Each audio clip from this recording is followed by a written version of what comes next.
Hello students, आज का हमारा टॉपिक है अणुसंख्यक गुणधर्म एवं आणविक द्रव्यमान की गणना।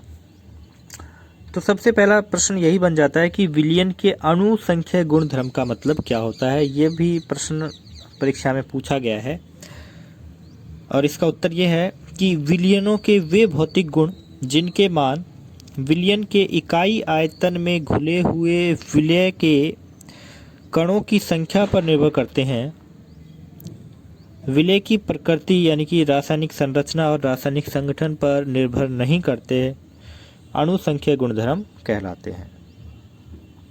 यानी कि जब कोई विलयन हमने बनाया, उसमें जो विलेय पदार्थ डाला, उस विलेय पदार्थ के अणुओं की संख्या या मात्रा पर ही निर्भर करें, ऐसे गुण उस विलयन के अणुसंख्यक गुणधर्म कहलाते हैं।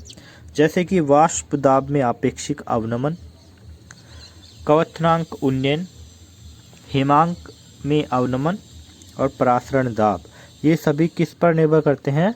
विलयन में डाले गए विलेय की मात्रा पर निर्भर करते हैं। कहने का मतलब है कि जब विलेय की मात्रा बढ़ाएंगे तो वाष्प दाब में कमी आती चली जाएगी। और यहाँ हम उस विलयन की बात कर रहे हैं जिसमें अवाष्पशील विलेय मिलाया गया है, ठीक है ना। अवाष्पशील विलेय युक्त विलयन की यहाँ बात हो रही है। तो अवाष्पशील विलेय की मात्रा बढ़ने पर वाष्प दाब में कमी आती है, क्वथनांक में उन्नयन होता है यानी कि बढ़ोतरी होती है, हिमांक में कमी आती है और उससे संबंधित परासरण दाब पर क्या प्रभाव पड़ता है, ये सभी गुण अणुसंख्यक गुणधर्म कहलाते हैं। तो ये प्रश्न यहाँ सीधा ही बनता है, अणुसंख्यक गुणधर्म किसे कहते हैं, उदाहरण बताइए। तो ये उदाहरण हो गए। अब इनको हम विस्तार से हम पढ़ेंगे। सबसे पहला है वाष्प दाब में आपेक्षिक अवनमन।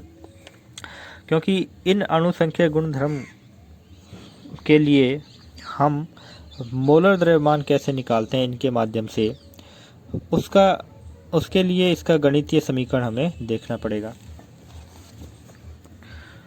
तो ये बात तो हम पहले भी कर चुके हैं, राउल के नियम में हमने देखा था। और वहाँ हमने जब अवाष्पशील विलय युक्त विलायक के लिए हम वाष्प दाब निकाल रहे थे तो हमारे पास अंत में एक समीकरण आया था कि वाष्प दाब का अपेक्षिक अवनमन विलय की मोल भिन्न के बराबर होता है।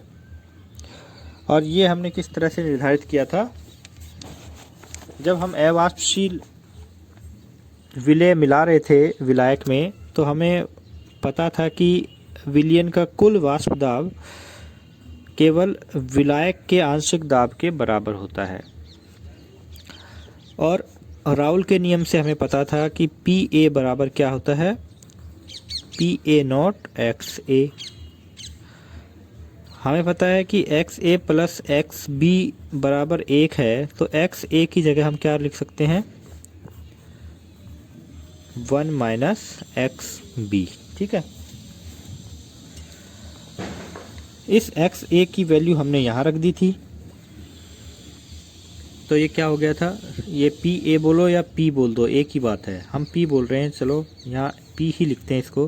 पी बराबर, क्योंकि पी ए बराबर पी है तो यहाँ देखिए संबंध में पी ए लिखा हुआ है, ये पी लिख दो चाहे पी ए लिख दो, यहाँ कोई फ़र्क नहीं पड़ता इससे, क्योंकि ये दोनों बराबर है, ठीक है ना। तो चलो पी लिख रहे थे पहले, तो अब भी पी लिखते हैं। तो हमने क्या किया, पी ए नॉट एक्स ए की जगह लिख दिया 1 माइनस एक्स बी। या फिर इसको ऐसे लिख सकते हैं, खोला इसको कोष्टक को, तो ये क्या हो गया, P A naught X B, ठीक है। अब हमने क्या किया, P A naught X B को इधर ले गए और इस पी को इधर ले आए। P A naught X B, ये तो प्लस का हो गया और ये हो गया माइनस का। तो इस संबंध से देखिए, पहले ये है शुद्ध अवस्था में विलायक का वाष्प दाब और ये है विलयन का वाष्प दाब। तो हम कह रहे हैं कि शुद्ध अवस्था में विलायक का जो वाष्प दाब था वो ज़्यादा होता है और विलयन का वाष्प दाब कम होता है। इन दोनों का अंतर किसके बराबर होता है, पी ए नॉट गुणा एक्स पी, विलय की मोल भिन्न और विलायक की शुद्ध अवस्था में वाष्प दाब के गुणनफल के बराबर होता है। और ये एक स्थिरांक है, इसलिए इसको जब हम हटाएंगे तो ये जो दोनों वैल्यूज हैं ये समानुपाती हो जाएंगी। किस तरह से? इस स्थिरांक को हटाया तो ये हो गया एक्स बी समानुपाती P A naught minus P बोल दो या पी ए बोल दो, ठीक है, एक ही बात है, दोनों बराबर होते हैं। तो अब क्या कहेंगे? ये हो गया वाष्प दाब में अवनमन किसके समानुपाती होता है? विलेय की मोल भिन्न के। और इसी समीकरण से एक संबंध हम ये बनाते हैं कि इस पी ए नॉट को इधर लाते हैं तो ये संबंध किस तरह से हो जाता है? एक्स बी बराबर P A naught minus P upon P A not. इसे बोलते हैं आपेक्षिक अवनमन। जब अवनमन में, वाष्प दाब के अवनमन में शुद्ध विलायक के आंशिक दाब का भाग दे देते हैं तो इसे बोलते हैं आपेक्षिक अवनमन। आपेक्षिक अवनमन विलेय की मोल भिन्न के बराबर होता है, ठीक है ना। यही संबंध यहाँ लिखा है, ये हम पहले ही सिद्ध कर चुके थे, इसलिए इसको सीधा लिखा। अब हमें क्या ज्ञात करना है? इस संबंध से मोलर द्रव्यमान किस तरह से निकाल सकते हैं। तो हमने क्या किया कि विलेय की मोल भिन्न या मोल अंश को हम क्या लिख सकते हैं? विलेय के मोल बटे कुल मोल, ठीक है। ये विलायक प्लस विलेय के मोल कुल मोल कहलाएंगे। लेकिन जो हमारा विलयन है वो बहुत ही तनु होता है, यानी कि उसमें जो विलेय के जो ये मोल हैं इनको हम नेगलेक्ट कर देते हैं, ना के बराबर मानते हैं, बहुत ही कम मानते हैं। तो क्या होगा? N B is less than N A. तो इसको हम यहाँ से नकार सकते हैं, हटा सकते हैं। तो ये संबंध क्या हो जाएगा? एन बी बराबर एन ए, ठीक है। इसको हमने हटा दिया क्योंकि इसको हमने बहुत ही कम माना है, तनु विलयन है हमारा। इसके बाद इस संबंध को हमने और ज़्यादा विस्तार दिया।